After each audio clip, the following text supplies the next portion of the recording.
Hello and welcome back to the Pulse here with the PeakBot team. Ben, how are you this morning? Doing great. Back in the home office after 2 weeks of being out on the road. So definitely comfortable with my monitors, my whole setup here, and my desk. I was working off of a little pop-up table last 2 weeks. Good. Yeah, you look like you're back together, man. Nice haircut as well. Excited for another episode here. Of course, joined by Dillon and Ben, co-founders of PeakBot, and also your co-hosts for our show. Today, we have a great agenda for you.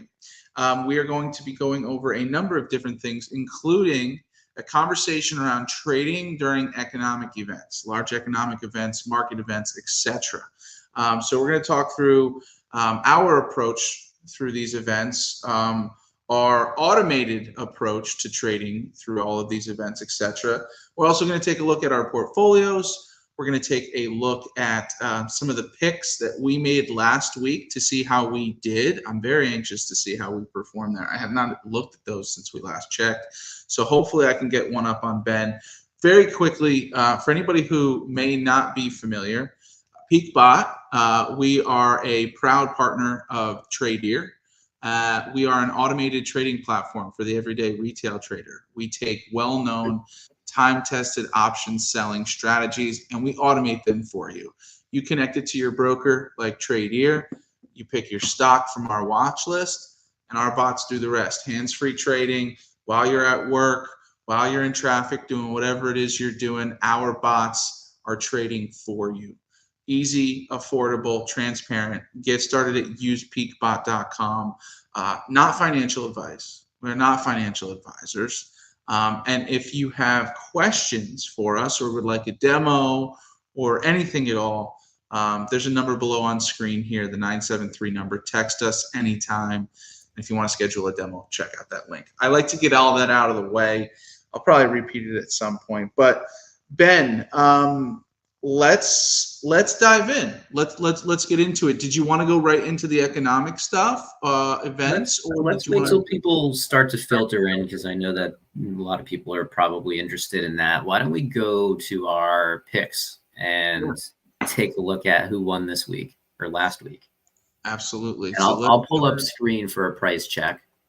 So Dillon, you could read me the ticker, and then we'll see what price the ticker closed out on Friday.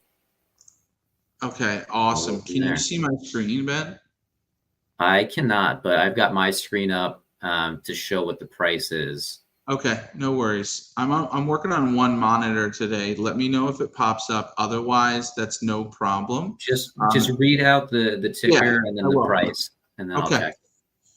Perfect. So last week, Ben and I selected on Tuesday, the 13th of August, we selected credit spreads that were set to expire this past Friday, the 16th. So it would be a 3 DTE contract. Now, these are picks that we do. We show the process of how we go about making these picks, and we go with the trend based on our trend spread strategy and watch lists. So we pick whether we want to do a put spread bullish or sell a call spread bearish. So last week I had 3 bullish, 2 bearish.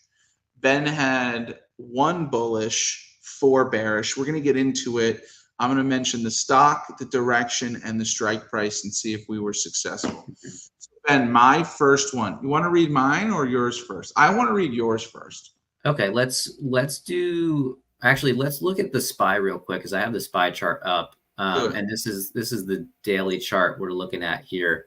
And going into last week, things felt very bearish, considering since July 16th, we've been pretty much on a spiral downwards. The whole market dropped about 10% during that time period of July 16th down to all the way to August 5th. And then since August 5th, it's kind of like prices just hit a trampoline and been bouncing right back up. We're back almost near all-time highs once again. We're climbing in that direction. So TBD on where the market will be this week. I'm personally going to be, again, not financial advice, I'm personally going to be looking at more bullish positions this week. Our watch list will see a lot of neutral positions or neutral tickers. And, you could totally, if you're manually trading, you could totally override that if you have a feeling that or a reason to believe that a ticker is bullish or bearish and it says neutral on the watch list. You don't have to stick to the watch list to a T. You use it as a tool to help you and make your own decisions and do your own due diligence. So the way that the market looks right now, I know I was very bearish last week. Definitely the market worked against me there. So it worked in your favor a little bit there, Dillon. But let's go ahead. Yeah, read out the tickers, and then I'll look at the closing bar on Friday, and then we'll see what the close price, which is right here denoted by the C letter, whatever that close price was. That's what we're looking for. Okay, excellent. So we're going to start with yours. We're going to go with your first, your one and only bullish position or pick, and that was Sunrun. You sold a put spread, hypothetically, and the sold strike was 1650, trying to stay above 1650. Above 1650, and it closed at 1940, so well above. Very nice. And that was the ticker that I actually traded too. So all right. Winner there. Double win. Very cool. All right. So now we're going to transition. Ben's got 4 picks remaining. The rest are sold call spreads, call credit spreads. Square, SQ, ticker SQ, strike price is 64. Trying to stay below 64. And it closed at 65.87. Wow. No good. No good there. All right. 1 for 2. Again, and we were, after looking at, the SPY from last week, we're anticipating more of the bullish positions to be favorable here. So we'll see how much of a slide Ben has right now. Nike, NKE. Call spread, bearish. Your sold strike was at $76. Did you stay below 76? 76. The answer is no. We closed on Friday at 83.23. Okay. It's not going well for you, which is a nice change of pace for me. But hey, we're on the same team. But at least these weren't real picks. But we know that we do take a number of these after looking at them. Okay. Ready for the next one? I'm ready. You're 1 for 3 right now. Ticker W. Stock is Wayfair. Call spread, bearish, trying to stay under $40. Under 40, we've got 44.29. Okay. Yikes. All right. And the last one, ticker V. I think that's Visa. Call spread, bearish, under 265. Oh, so sorry. That's close on that big of a stock. 38. Oof. Yeah, 1 for 5. Not a good week. Not a good week for Ben. But Ben has been coming off of 2 weeks in a row. This is our 3rd week doing this.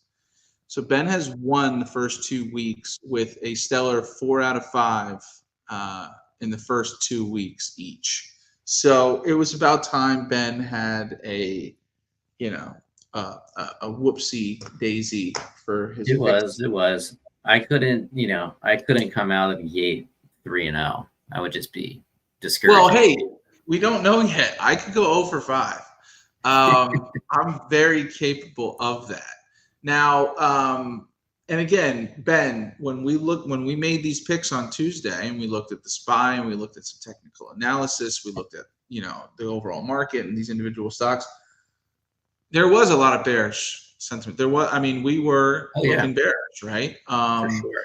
So, but again, and that's what's tricky with these, look, any trading strategy, it can get caught up in market volatility, and these midweek trend reversals can get really tricky, right? But again, we're selling options, we're collecting premium, we're playing the long game here. So even in a week where Ben, let's say Ben hypothetically made all these trades. Yes, they would be losers, but he still collected his premium. He limited his losses because he's selling credit spreads. So he's defining how much he's going to lose on these trades. And that strategy, our trend spread strategy, rolls your contract. So it's built to avoid the assignment of shares, which is where things can really get hairy if the stock starts to continuously slide on you. So, for example, his Nike position, it was a $76 strike price. I would imagine, Ben, that your spread on a stock like Nike was maybe $3 to $5. So, so let's say he lost. Let's just say he lost $500. In fact, it's right. It's the second one on there.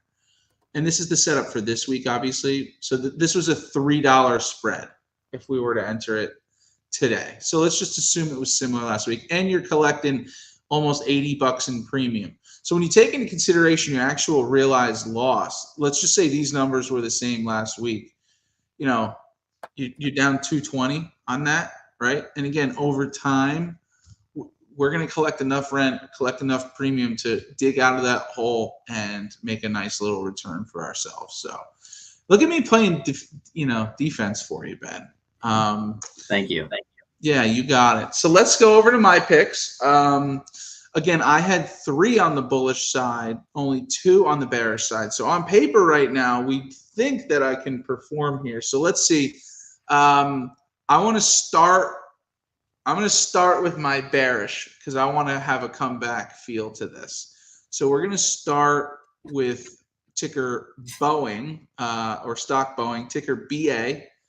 I had a call credit spread, so bearish play, and I was trying to stay below 170.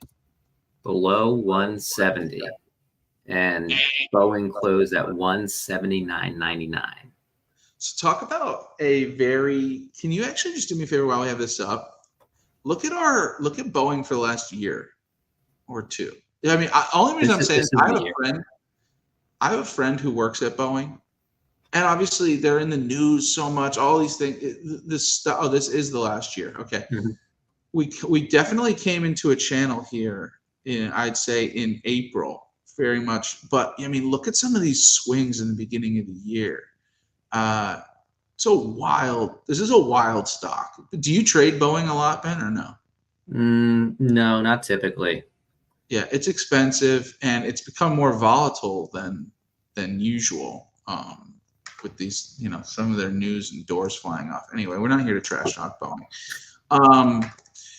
Next for me, ticker ZM, which I believe is Zoom. Call spread, bearish trade, trying to stay under 57. Under 57. Zoom closed at 58.07. 0 for 2, but now we're going to turn things around because we're going bullish.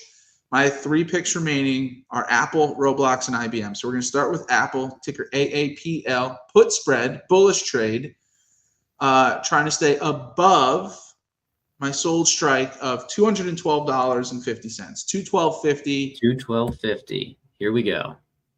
And Apple closed at 226.05. Here we go. Now we're rolling. Next ticker, Roblox, ticker RBLX, put spread, bullish trade, sold strike at $36, trying to stay above 36. Hit me. $36. Closed at 40. That's already the victory. 51. That's already the victory. I'll take it. We're going to see how my last pick does. Ticker IBM, put spread, bullish trade, sold strike at $185. 185. Here we go. Close at 193.78. All right, 3 for 5 this week for your boy. I'm gonna claim that victory. Do not worry, that will be posted more promptly than the others have been posted on our socials. I'll get that out there. Yeah, fair enough. A big week for me. We're back now. The overall win-loss column looks like 1 and 2 for me, 2 and 1 for Ben. but that's big. I needed that. A 03 hole would have been really tough to dig out of. So I'll take that victory on my birthday. Yes, it is my birthday. Yes, I'm the kind of guy who mentions his own birthday. I wasn't going to say it, but I knew you weren't. I knew you weren't, which is birthday. why I had to. 30 years old today. So anyway. In your 30s. Yeah, the big 3-0. Don't feel it. Actually, yeah, I do. If you don't, you will. Yeah. In fact, I played some golf yesterday. I got rained out. Only got 12 holes in, but even 12 holes of golf. And I was not walking the course. I was in a golf cart. And I'm still sore and feeling it. So yes, I'm 30. Anyway, guys, all right. For Dillon's 30th birthday, retweet this so more people can join and join in Dillon's victory over me on PeakBot picks this week. And if you're interested in seeing how we make our picks, tune in tomorrow morning at 8:30 when Dillon and I will be making our picks. We give ourselves about 12 minutes each. We run through the process, rapid fire, make our picks for the week. We trade some of these tickers ourselves, and it's a fun time. You know, we tried to get Thomas involved, but he forgot to make his picks this past week, so that's on him. Unbelievable. So, all right, fantastic. So, I take the picks this week or from last week. We're going to be making those picks again for this week, Tuesday to Friday. We're going to be making them tomorrow on our live show at 8:30 a.m. Eastern across the PeakBot socials. So if you want to see us, how we go through picking stocks from our watch list for our trend spread strategy, again, a weekly expiring credit spread strategy. We make selections from Tuesday to Friday, but note that bot primary entry is from Friday to Friday. But there are entry points on Monday and Tuesday as well, just less premium because there's less time in the contract. So we got a comment in one of the threads on X. Can you explain how much money you would have made on one of your put spreads, Dillon? Maybe your Apple put spread. Yeah, sure. Go for it. So let's take a look at this. So what I wish I had done at the time was take the bought strike as well. But Ben, maybe what I think we could do is let's go and again, maybe you can help me because my monitor situation sucks. I've got Apple. You want to pull up our watch list. Yeah, I would say pull up the watch list. Let's look at the spread. Let's look at the premium earned, etc. So I'll walk through this here. So when we look at ticker Apple, this is on our watch list, which is available to any of our PeakBot subscribers. So we're looking at the stock price, right? So right now, and again, this data for the watch list will be updated as soon as the market opens, and then it updates every 5 minutes. But stock closed at 225, and move your cursor. Okay, 66. So the trend is bullish. Now, just so we know, we determine the trend based off the 67-day EMA, exponential moving average. So essentially the last 3 months of the EMA is what's determining the trend. And then we do confirmations over the last 10 days to make sure that that trend is being met. So if it's bullish on the watch list, the bot will then sell a bullish trade for you. We're going to sell a put credit spread. So for us, everything is preset, okay? Our strikes are always going to sell the 30 delta by the 10. So if we're taking a look, we can see our great information with the expected value, percentage of profit. I know I say that wrong. It probably makes Ben scratch every time I say it. What is it? Probability of profit. You can see our ROI. So now we're starting to get into how much are we making, right? So our ROI is almost 12%. Why? Because the trade is needing $750 to place it, right? And the reason is because it's a $7.5 spread. Because if we look at our strike prices here, our sold put, and again, we're not looking at last week because it's old data. We're looking at if we were to enter this today and have it set to expire on Friday, our sold put strike would be $222.50. And then we would buy back a put strike at $215. So that creates a $7.50 spread.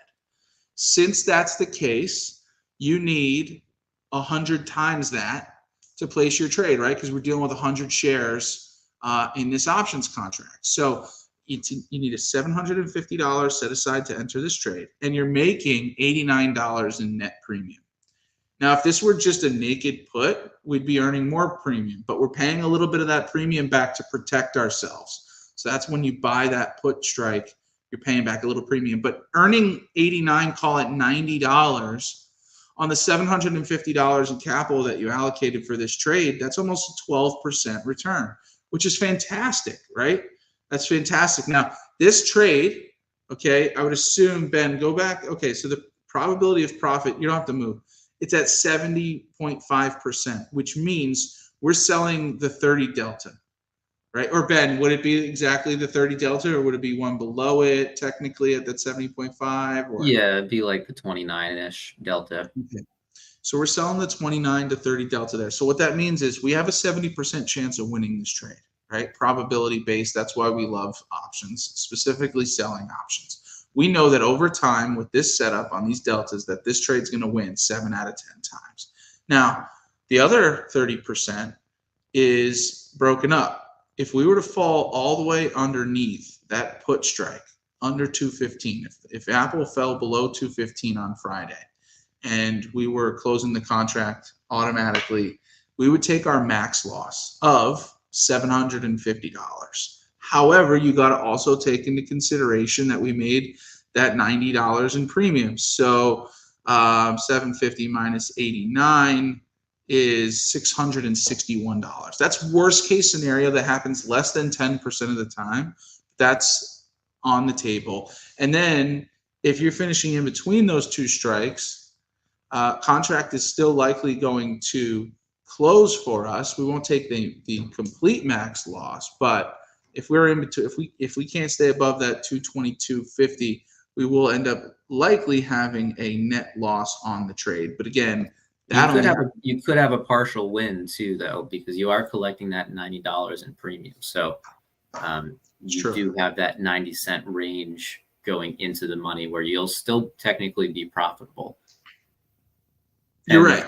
The further out of the money you go, the less of a statistical probability there is for the stock price to get there. So, although there's a 70.5% probability of profit, that's for a max profit, right? There's still probability for a partial profit. There's, of course, probability for a partial loss. So if any of you are in the background doing the math there saying, okay, well, I'm going to win 7 out of 10 trades. I'm going to win $90 per trade, but I'm going to lose $750 in the 3 trades. That's not the case. It's not the case that you're going to lose the $750. Maybe on one of the trades, you would lose $750, but that's not going to be the case for all of them. Yeah. And that's what we love about trading spreads, right?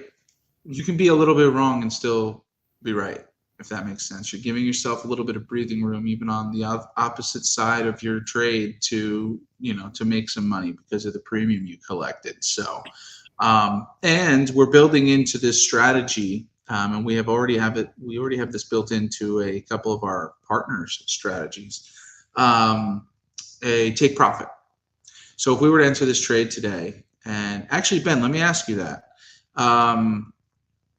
Again, this strategy, primary entries on Fridays. So if it was to enter on Friday and set to expire this Friday, if today our contract met, is it 60% profit or 50% today?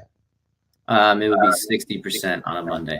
So if it were entered on Friday and we met 60% profit today at any point, the bot would close the contract and take your profit at 60%. Tomorrow would take it at 70, 80% the next day, etc. But Ben, if you enter on a Monday, are we not taking profit until Tuesday? And is the percentage still going to be 70%? It's going to be 70% on Tuesday, and then 80% on Wednesday, and 80% on Thursday. That's likely what we'll be going with. We could change that, but it's not going to day trade for you. Like the bot's not going. So if you did get into a position today, even if you hit your profit target today, you won't get out of that. The bot won't get you out of it. You could do it manually. Yeah. If you want to, but the bot won't do it for you. Yeah. But anyway, so I think that going forward, Dillon, it would be good for us, and we could do this starting tomorrow. Let's just also note down what the expected premium would be based on whatever the watch list says, right? We should use. We did at first. Yeah. I think I either admittedly got lazy on putting it together, or the data had already left, and so I couldn't pull the old strikes. Let's go with that. The data screwed me. I wasn't being lazy with that.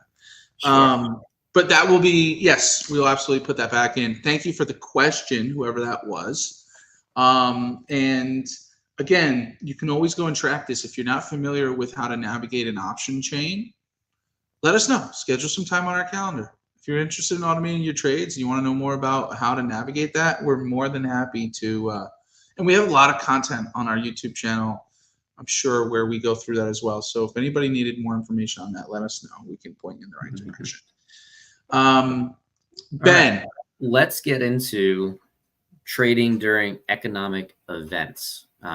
We've got FOMC minutes coming out in the next week. Thomas has a really good pulse on the economic calendar. But then we do have FOMC in September. We have the Jackson Hole meeting this week on Friday. So there could be some movement coming out of that meeting there. I'm going to go ahead and share screen here.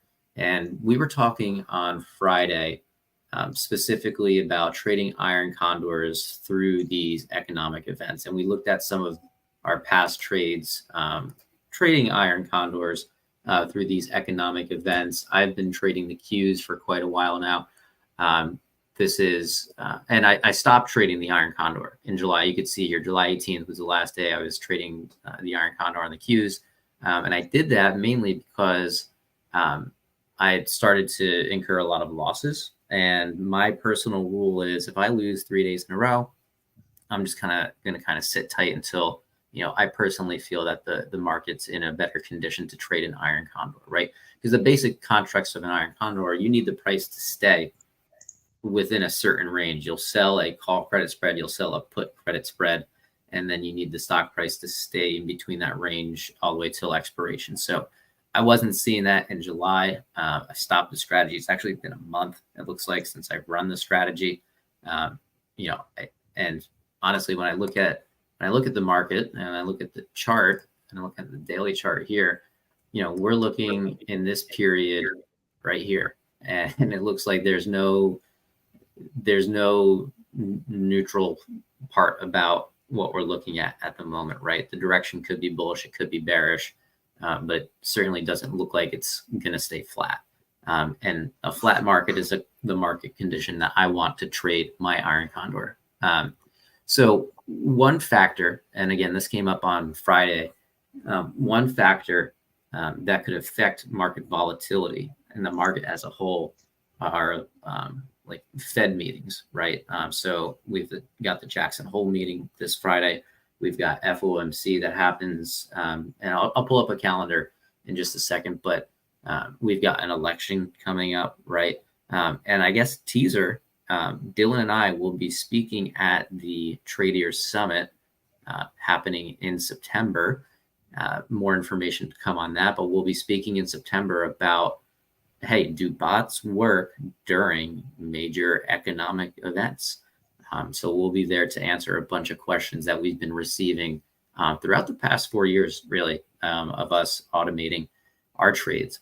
So really excited for that. But if you are interested in getting some insight into what economic events are happening, I'd recommend hopping over to TradingView. You can create a free account. You hover over products here, make this a little bit bigger. You can hover over products, calendars, and click economic calendar. Now you'll be presented with this screen where you'll see a lot of different events for different countries. And you might be thinking, all right, well, all of this isn't applicable to me. Well, for our US client base, if you wanted to just see the US, you could click on this G20 icon over here. Just click on US, apply, and then bam, you got all of the US events. And then you might be wondering, what is this? It looks like a service signal bar, right? Like bad service, medium service, good service. This is actually the level of importance per trade. So you can look at, you can see, so we got FOMC minutes coming out on Wednesday. This is for the previous FOMC meeting. There might be something in those minutes that people didn't catch the first time around, and that could move markets, but it won't be, I don't think, at least, it won't be as impactful as when the FOMC meeting actually occurred. Now, if you want to see just high importance events like the FOMC minutes, you could click this icon right here, and it'll only show you high importance. So we can see this Wednesday, we've got FOMC, and then this Friday, we've got Fed Chair Powell speech, and that would be at the Jackson Hole meeting. If you wanted to get more details, you could click on this link, and it's going to take you over to the Federal Reserve website, and you can look at the calendar on the Federal Reserve website, and then you can see what events are coming up and, get a little bit more detail. Like we can see here, 10 a.m. on Friday, speech Jerome Powell at the 2024 Jackson Hole Economic Policy Symposium. So this is just a tool to help you see what events are on the horizon. And, based on your own performance and preferences, you can decide if you want to keep your bot active, if you want to pause your bot, you want to smart exit your position so you're not holding anything through these events. And right now, of course, we're just speaking specifically about economic events. So this is a tool that you can use to help you think through that. And then for the overall market overview, I like to head over to investing.com, and on the analysis tab, you can just click on market overview. It'll take you to this page, and then it gives you really recent. In fact, if I refresh this, I might even get more articles from when I looked at it this morning. Yeah, so we've got another one. Last week's the economic data, delay rate cut. So, headline read, dive into whatever is interesting to you. And again, it could help you make investing decisions on your own. Now, I did go through and take a look at the past FOMC meetings. And so I went to see how my Iron Condor bot had performed. And these are just the dates of the past FOMC meetings. Again, this is on the Fed's website. We've got the next meeting coming up on September 18th. So in just about a month from now. If I go, and I already pulled out my trades. I traded through the FOMC for 5 different trades. And what I'm doing is I'm considering the day the FOMC happens and then the day after, because the Iron Condor bot will enter you at 12 p.m. Eastern. FOMC typically happens at 2 p.m. Eastern. So you're likely holding that position through the meeting. So if we take a look at the first trade here, I'm just going to highlight here. And then at the bottom right, we'll see what my result is. I know that's small, and I don't think I could zoom. Can I zoom on that? Yeah, I can, but then I lose everything else. Oh, good. We could see it. Yeah, okay. So trade 1, I actually won. And this was for FOMC back on May 1st. And I traded the Qs through that. Is that 2 condors, or that's 1 condor open? That's 1 condor. That's the open and the close. Now that's the opening the day before FOMC and then closing day of FOMC. So it could be the case that this condor closed down before the meeting actually happened. Got it. If we look at the opening on the day of FOMC, I actually lost that trade. It was a partial loss, wasn't a full loss. But it was a loss, and that was on the Qs as well. Now, fast forward into June, I traded the Qs the day before going into the day of the meeting. I took a max loss there, so my criteria didn't trigger before the meeting, and things probably went bananas after the meeting. So took a loss there on the Qs. I did not trade the Qs the day of FOMC in June. I did, however, trade the SPY on both. So if we take a look at SPY during these dates. And this is, again, just this FOMC meeting in June. I lost the day before going into the day of. I lost $40. And then trading the day of, going into the next day, I actually won. Looks like that was a full win. It was around a little over $36. So as you can see, we're kind of like 50-50 on FOMC days. And the way that this strategy is set up, you really should be expecting more of like a 70-ish% win, 70 to 75%-ish win rate, because we're straddling the 25 delta, right? So a 50% win rate isn't that great. And then when we sum up all of this, we're going to see that overall trading near a FOMC is a losing strategy. Okay. Yeah. And look, there's a reason why this is a topic. There's a reason why we want to talk through something like this. Market volatility due to these economic events is a real thing, more now than ever, right? And I'm actually glad to see only a small loss, over those trades. We have a lot of traders, we have a lot of partners, affiliates who just don't trade on FOMC days, right? They sit out. In fact, I don't know if we're getting ahead of ourselves here, but for some of our partners' strategies and maybe even ours in the near future, we are going to put in and again, don't quote me on which specific strategy this will be for, but putting in logic to where it avoids trading on days where there are market events or economic events taking place, in FOMC, etc.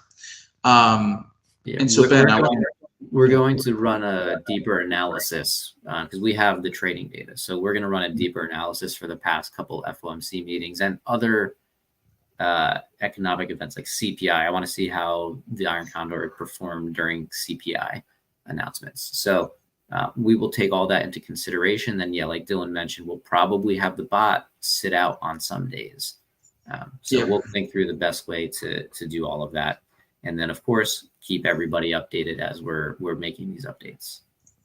Yeah, excellent. And a couple of things that I want to just mention. Look, one thing that we didn't mention, first of all, here, also an economic event, earnings reports, right? I mean, obviously that's more on an individual basis than the entire market. But when a stock that you're trading is reporting earnings, PeakBot, our watch list, is going to tell you. All right, so you'll notice on our watch list, there's a column, in fact, it highlights the entire column red if it is reporting earnings that week or in the next 10 days. And that's not us telling you not to trade it, because we can't do that. We're not financial advisors, but it is our way of saying, hey, just be on the lookout here for some high volatility due to the fact that it's reporting earnings this week. So trading through earnings, trading through economic events always can be tricky. But I also want to be very clear, and Ben, feel free to contradict this or give your 2 cents. Option sellers, although you should be aware of these things, my approach is I'm playing the long game here, right? It's like, hey, if I believe in what I'm trading and I feel good about the stocks that I have in my portfolio, I'm not going to get super freaked out about one bad earnings report or one bad FOMC day. I hope that my strategy has the parameters. I know that my strategy has the parameters set in place to where, regardless of what happens to the market and the volatility, I still have a 70 to 75% chance of winning that trade. If I lose and things go totally off the rails, I know my defined risk. I know how much I'm losing. And don't enter into a trade if you're not comfortable losing what you're staking. Not financial advice. But I just wanted to say, of course, like for the active trader, if you're at your desk and you're looking at charts all day, then taking these things into consideration and weighing them more heavily makes sense. But for our PeakBot audience, the hobby trader, the everyday person who's got a full-time job and family and things, other things to worry about, me personally, my advice, not financial, don't panic. Don't panic when everybody's posting about Jerome Powell going and speaking, everything else. Feel good about the stocks that you selected. Feel good about your strategy over the long haul. But if you want to get in there and make some changes and pivot a couple things because you know that there's going to be some volatility coming, make time for yourself and do it. But I just want to put that sentiment out there that, we're selling options, we're collecting premium. Yes, things can go wrong, but we have defined risk and we're playing the long game. We're collecting rent. We know we're going to have losses along the way. We know we're going to fight through volatility, but we're not playing for next month. We're playing for 5, 10, 20 years from now, right? This is an investment. We just happen to be making it might feel short-term due to the weekly nature of the strategy, but like Dillon said, the numbers behind this show that if we stick to this for a long period of time, the odds are really in our favor. So yeah. You're making an investment. The vehicle that you're investing with happens to be shorter term trades, but don't get it twisted. You're investing here. So excellent, Ben. Really good stuff. Anything else that we should cover before we go here today? I'm all set. This will be the last week that Thomas and I are not trading live. Next week, we will be trading live again Monday afternoon. Tune in for that. That'll be at 2 p.m. Eastern. As we mentioned earlier, Dillon and I will be live tomorrow morning again at 8:30 a.m. Eastern on X, on YouTube, on LinkedIn, I think, all the socials. And we'll be covering our PeakBot picks for this week. So I'm going to try to get back in the win column. I'm still up on Dillon 2-1. And then on Friday, we will be on the Tradier Hub live again at 11:55 a.m. Eastern. Make sure you join us at 11:55 so you can see our automated trades happen in real time at 12 p.m. Eastern. We go hands up and we let the bots trade for us. And it's really cool to watch that happen all on screen as we're here just talking. So again, we're live tomorrow, 8:30 a.m. and live on Friday, 11:55 a.m. Eastern. Be sure to join us. So Dillon, why don't you take this home? Perfect. Ben, thank you so much. Thank you to the almost 700 viewers who tuned in here this morning. We got market opening in just over 15 minutes. So best of luck to everyone. Hope everybody has a great week. And as always, we'll see you at the peak. Thanks so much, everybody.